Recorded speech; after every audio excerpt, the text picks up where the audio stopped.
thank you ណាវិញ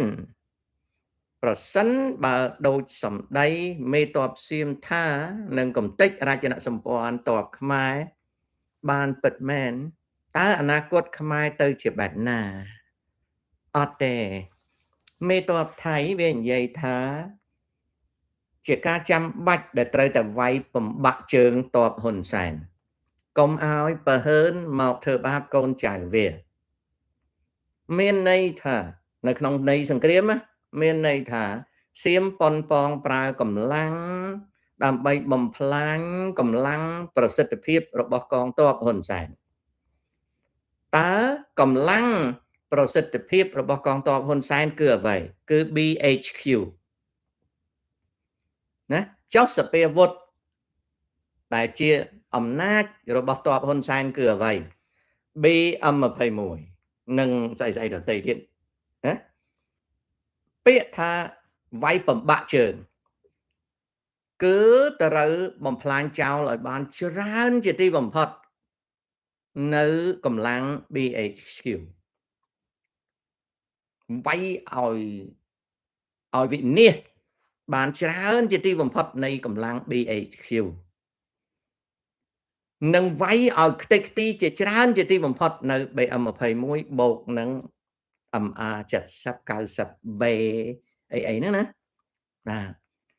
ហ្នឹងអញ្ចឹងរួមទាំងវាយកំទេចស្ពានឲ្យបានច្រើននៅតាម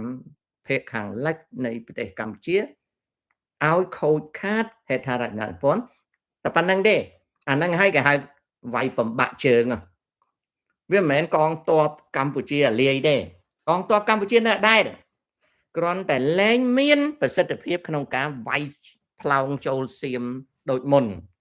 នេះគឺជាសម្ដីរបស់មេទ័ពថៃសំណួរសួរថាតើវាធ្វើបានទេខ្ញុំឆ្លើយទៅគេខឹងណាខ្ញុំឆ្លើយថាគេវាធ្វើបានឲ្យតែគ្មានការគៀបសង្កត់ពីមហាអំណាចអាមេរិកឲ្យបញ្ចប់សង្គ្រាមលើកនេះសៀមមានកម្លាំងគ្រប់គ្រាន់នឹងវាយបំបាក់ជើងតបហ៊ុនសែនពាក្យបំបាក់ជើងហ្នឹងគឺធ្វើឲ្យ BAQ របួសនឹងស្លាប់ច្រើនហើយធ្វើឲ្យអាវុធ BM21 ហ្នឹងខ្ទេចច្រើនគ្រឿងបូកនឹង MR 70 90B អីហ្នឹងខ្ទេចខ្ទាំច្រើនហើយធ្វើឲ្យហេដ្ឋារចនាសម្ព័ន្ធនៅខាងលិចប្រទេសហ្នឹងវាបាក់បែកជាពិសេសស្ពានវាយបំបាក់ស្ពានច្រើនមិនបានជឿថាវាធ្វើបានកម្លាំងតបវាហើយនឹងអាវុធដែលវាមានហ្នឹងវាអាចធ្វើបានបើសិនណាជាសង្គ្រាមមិនត្រូវមានការបង្ខំឲ្យចប់ឆាប់ទេតែខ្ញុំនិយាយទៅខ្មែរពួកអាស៊ីជូវាខឹងវាខ្ញុំពិតខ្ញុំប្រាប់វាទេណាខ្ញុំប្រាប់វាពិតប្រកបសៀមមានលទ្ធភាពអាចវាយបំបាក់តប BHQ បានទោះបីខ្ញុំមិនដែលនិយាយពីរឿងស្លាប់និងរបួសក៏ដោយតែទុកឲ្យបងប្អូនគិតខ្លួនឯងទៅខ្ញុំមិននិយាយសោះបងប្អូនមើលខ្ញុំអត់ដែលនិយាយទេព្រោះខ្ញុំដឹងពួកអាជោវាបកាយជោដូច្នេះហើយខ្ញុំវាអត់ផឹកថ្នាំជោខ្ញុំខ្ជិលនិយាយណាកុំឲ្យវាខឹងតែខ្ញុំលើកមិញហ្នឹងឲ្យយល់ណាវាមិនមែនកងទ័ពខ្មែរ7 10ម៉ឺននាក់ហ្នឹងអស់ពីប្រទេសទេវានៅកងទ័ពខ្មែររាប់ម៉ឺននាក់ប៉ុន្តែកម្លាំងធំដឹងទេរៀងរាល់ពេលសៀមតែងតែលើកយកពាក្យ BM21 មកនិយាយពួកអាស៊ីជូវាគិតថាសៀមខ្លាច BM21 ណាស់មែនទេគេលើកយក BM21 ធ្វើជាឧបករណ៍ឃោសនាគេចង់ប្រាប់ប្រជាជនគេថានួយឲ្យតែហ៊ុនសែនមាន BM21 យើងអត់សក់ទេ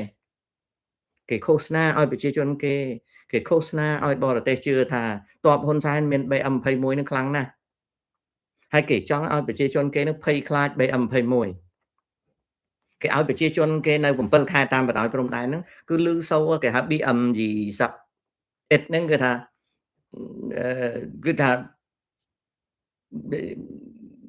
ថា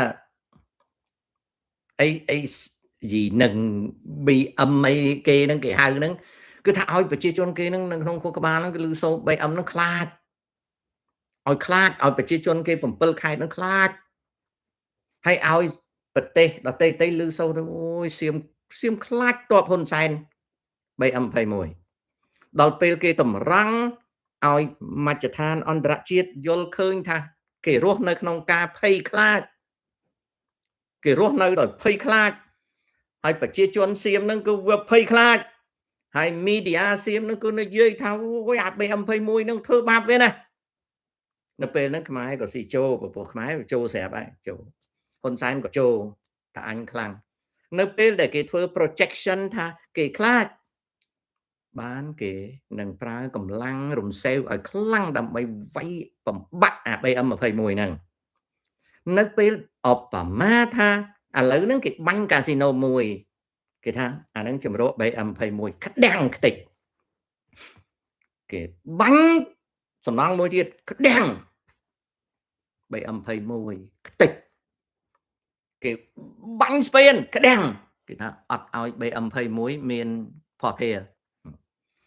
គេបាញ់ក្តាំងទៅលើកោះយ៉គេថាមានកំភ្លើងធំ BM21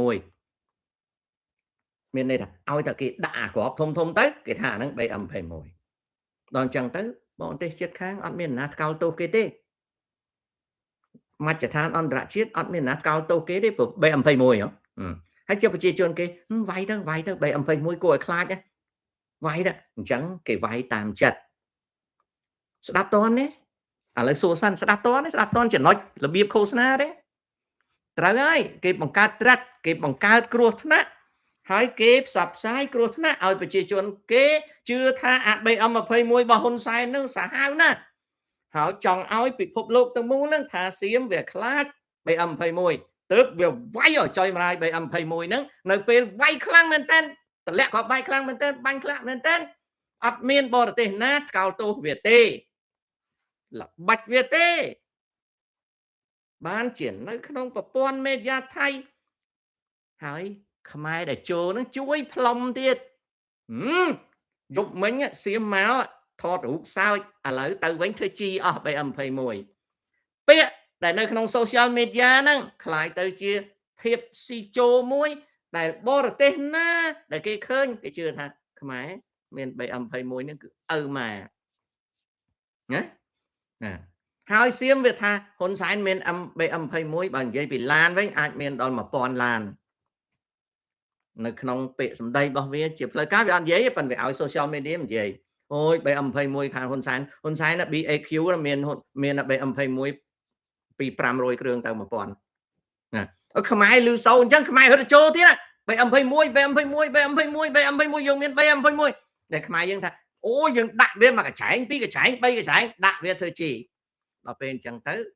រូបភាពដែលសៀមវាកសាងគឺខ្មែរយើង become hostility ណាវិបុលណាគឺខ្មែរយើងវា become hostile មានន័យថាคล้ายទៅជាគ្រោះថ្នាក់ចំពោះប្រទេសសៀមដល់អញ្ចឹងប្រជាជននៅតាម7ខេត្តសៀមនោះវាឮថាអូយBM21ហ្នឹងគឺថា BM21អាហ្នឹងអូយដាក់មកตายเร็วដាក់មកងាប់អូយสายជីវិតណាដល់អញ្ចឹងរូបភាពនឹងហើយដែលកងទ័ពថៃវាដាក់អាក្របធំបានហើយមហាជនថៃគ្រប់គ្រងវាហើយបរទេសចិត្តខាងទាំងអស់អត់មានអ្នកណាថ្កោលទោសវាទេមិនឃើញស្ងាត់ជ្រាបទេនយោបាយល្បិចកលទេតើខ្ញុំនិយាយនឹងបង្ខូចខ្មែរមើលងាយខ្មែរឬខ្ញុំនិយាយនឹងដើម្បីអីមើលឆ្លើយបន្តិចមើលខ្ញុំនិយាយនឹងមើលងាយខ្មែរឆ្លើយមើល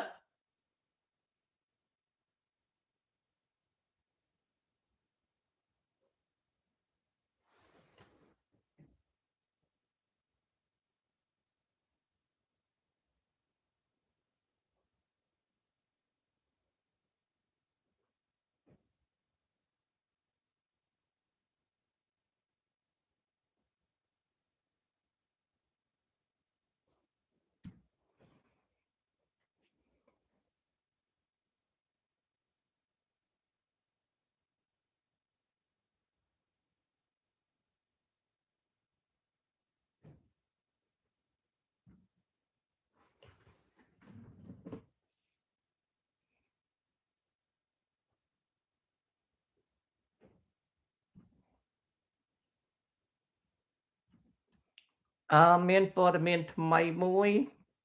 ចង់ប្រាប់ពួកអាជោដែលស្រែកឡូឡាថាចិនជួយគ្រាន់តែនិយាយមួយម៉ាត់សៀមឈប់បាញ់ប្រាប់អាជោឲ្យដឹងព័ត៌មានថ្មីមួយខ្ញុំផ្សាយឲ្យដឹងពីក្រសួងពាណិជ្ជកម្មថៃតើថៃសៀមនិយាយថាម៉េចណានឹងឲ្យពួកអាជោយកមិញដែលស្រែកថាគ្រាន់តែចិននិយាយមួយម៉ាត់ទេព្រំដែនស្ងាត់ឡើងចង់បែកกระดาษតិចឥឡូវហ្នឹងអញ្ចឹងប្រាប់ព័ត៌មានមួយឲ្យពួកអាជោអស់ហ្នឹងវាដឹងអូខេប្រាប់ឲ្យវាដឹងថ្ងៃទី16ខែធ្នូឆ្នាំ2025លោកស្រីសុផាជីណាលោកស្រីសុផាជីសុតធម្មផាន់ណាលោកស្រីសុផាជីសុតធម្មផាន់រដ្ឋមន្ត្រីក្រសួងពាណិជ្ជកម្មព្រះរាជាណាចក្រថៃឡង់បាននិយាយថាដំណើរនៃការចរចាពន្ធគយតបវិញជាមួយនឹងរដ្ឋាភិបាលសហរដ្ឋអាមេរិកមិនមានដំណើរទៅមុខទេលោកស្រីបានឲ្យដឹងថាសហរដ្ឋអាមេរិកមិនទាន់មានការផ្លាស់ប្ដូរលើពន្ធគយតលតែសោះលោកស្រីថាប្រទេសថៃកំពុងរងចាំការជជែកគ្នារបស់គណៈរដ្ឋមន្ត្រីនិងក្រុមប្រឹក្សាសន្តិសុខជាតិថាតើត្រូវធ្វើដូចម្ដេចដើម្បីនឹងដោះស្រាយរឿងនេះនៅវេលាម៉ោង 9:20 នាទីព្រឹកនៅថ្ងៃណានៅថ្ងៃអង្គារទី16ខែធ្នូឆ្នាំ2025នៅឯវិមានរដ្ឋាភិបាលលោកស្រីសុផាជីសុធម្មផាន់បានប្រាប់អ្នកសារព័ត៌មានជាតិនិងអន្តរជាតិឲ្យដឹងពីស្ថានភាពនៃការចរចាគ្នារវាងប្រជារាជាណាចក្រថៃឡង់និងសហរដ្ឋអាមេរិកដែលពុំទាន់មានការប្រែប្រួលអ្វីឡើយការជជែកគ្នារវាងភាគីទាំងពីរបានធ្វើឡើងនៅក្នុងការពិភាក្សាបច្ចេកទេសសហរដ្ឋអាមេរិកមិនទាន់បានមានការកែប្រែអ្វីចំពោះពន្ធគយតបវិញទេនៅពេលដែលអ្នកសារព័ត៌មានបានសួរថាតើការដែលសហរដ្ឋអាមេរិកមិនទាន់បន្ធូរបន្ថយឲ្យប្រទេសថៃឡង់គឺជាការដាក់សម្ពាធលើប្រទេសថៃឡង់ឲ្យឈប់បាញ់គ្នាជាមួយកម្ពុជាឬលោកស្រីសុផាជីឆ្លើយតបដោយសេចក្តីស្មោះត្រង់ថាលោកកំពុងតែសង្ស័យថាសហរដ្ឋអាមេរិកកំពុងតែប្រើប្រាស់ពន្ធគយតបវិញដោយមិនព្រមបន្ធូរបន្ថយនេះដើម្បីគៀបសង្កត់ឲ្យរដ្ឋាភិបាលថៃរកដំណោះស្រាយឈប់បាញ់ជាមួយនឹងកម្ពុជាស្ដាប់ឮទេអាជោដែលអួតថាសៀមចិននិយាយមួយម៉ាត់ឈប់បាញ់ថ្ងៃនេះបាញ់ទៀតអាជោដែលសើយគូតដាក់អាមេរិកប្រាប់អាជោដែលសើយគូតដាក់អាជោដែលថាអូយបើ hamburger ស៊ីមិនឆ្ងាញ់ទេអត់បានការទេទៅស៊ីស៊ុបស៊ីជន់ចង់ប្រាប់អាជោអស់ហ្នឹងឃើញពួកអាជោអស់ហ្នឹងវានិយាយវាយកមិញវាស្រែកឡូឡាថាយើងតោះនាំ